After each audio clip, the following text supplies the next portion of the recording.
So hey guys, I was gonna try to do a recording here and still can't get the video thing quite working, so we're gonna do it like this. I was thinking about Zeratul here and specifically Kareem mentioned in that real world thread about tragedy.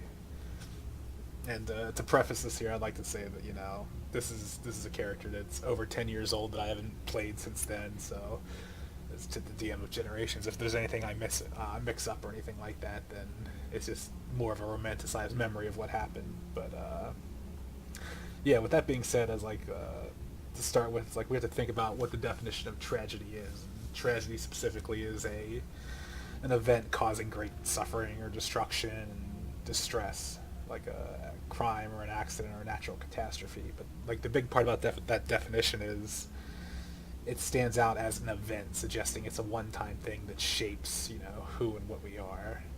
And that'll kind of come into play with a little bit of Zaratul's story. So the tragedy of his birth is that he was born on the Protoss homeworld of Ire, but he was a half Celentrian, half Protoss hybrid. And as far as that species goes, the Protoss specifically, they viewed him as weak and undesirable because it wasn't because he lacked their gifts of like the psionic nature that the Protoss are known for, but because he wasn't as strong as them, even though he had other abilities like to mimic and recreate other powers or to teleport. So, like in that sense, he was a bit of an outcast, ostracized by his people. But that didn't stop him from, loving his people, his culture, his planet, everything like that. Yeah, he certainly desired to, more acceptance. But you get what you can get when you're in that kind of situation. Uh, he was actually a bit of an older character. I think he was anywhere between like 260 or 360 years old. I can't remember the exact age, but I want to say it was something like that. And Protoss lived to be around 3,000, so maybe he was a little, or 2,000. Maybe he's a little younger than that. I can't remember for sure. But the birth of his character in the game, like a lot of that was backstory, was basically the destruction of Ire at the hand of the Zerg, and he saw everyone that he knew and loved, the people, the civilization, all of its history basically destroyed and devoured by the Zerg. And, if ever there's a tragedy or a life-shaping event, like I would think that's it. Like everything that you know and love being destroyed before your very eyes and you alone getting to escape because of the gifts that you were ultimately ostracized for as far as things like that go. And it's not enough that the Zerg simply destroy a planet. Like they just don't like come in and tear down buildings or anything like that. Like they destroy, all traces of civilization. They devour the population to basically gain its strength. And I think on this part, I can't remember for sure if I'm confusing this with the fake world game or the real world game, is they can enslave powerful members to act as lieutenants, to basically help guide the swarm to its next target.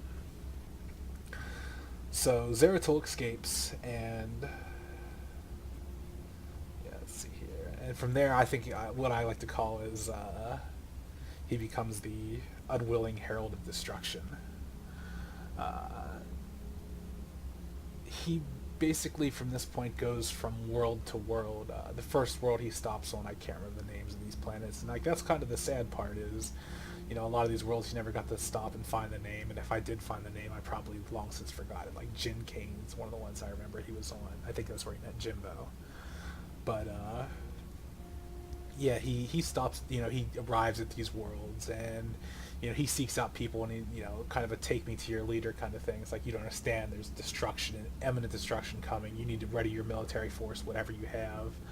And some planets were like, oh, we're more than prepared for this. I think Jin Kane was specifically like, no one's gonna take over Jin Kane, and inevitably these worlds like succumb to the swarm. Like the Zerg arrive and they just blacken the sky. Like they completely overwhelm and overpower. And at this point, I don't even think they were assimilated with the Gristle or anything like that. So like they can still bleed and they can still die, but it's just like their numbers were so numerous, and no civilization that he came across had any hope of really stopping them, no matter how much he warned them. And that's that's a struggle into itself, is trying to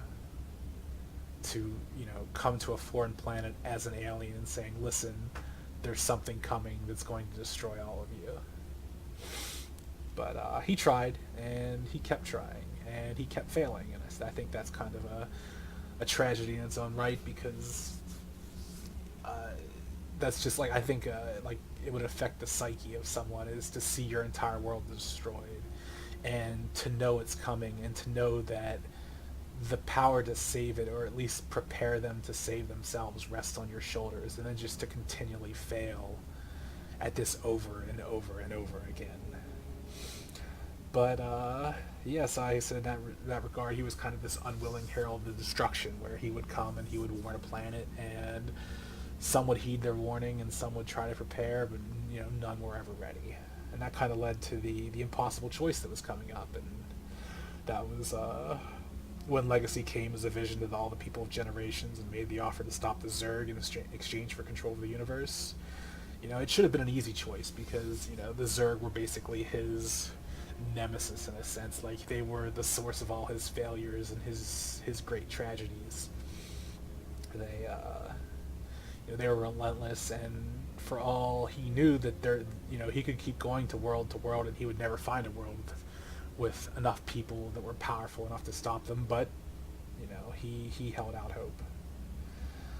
So when Legacy made the offer, it seemed like it would have been on the surface an easy choice, if not for the one stipulation, and that was that Legacy gains control of all of the universe. And obviously, it's difficult to tell what that entails from the surface, but the more I thought about it, the more Zeratol thought about it, was, what are we really trading here? Is the Zerg destroy, they devour, they absorb, but ultimately something comes out of that, like a new life form, and they're out there doing, what they do.